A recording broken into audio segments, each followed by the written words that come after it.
What we have here is a New Year's card that was made in Theresienstadt camp in 1943 by Irma Hanner.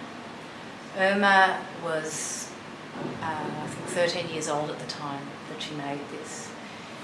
She is now a volunteer at the Jewish Holocaust Centre, and that's how we've come to have it.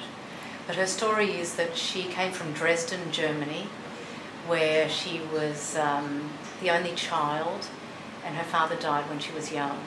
Her mother was taken away by the Gestapo quite early in the war for some activities that she was involved in, so Irma found herself living with her aunt and uncle.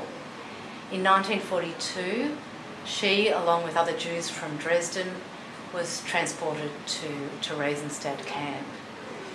She was forced to work as a slave labourer for the aircraft industry, splitting mica. She was in a room with 20 other girls, and their block leader, I guess, wanted to give the children something hopeful, so she organised for these cards to be made. She got the materials together, she actually wrote the words on them. It says L'Shana Tova, which means for a good year, which is a very hopeful message for the children to have when they're in a camp situation where most of them died.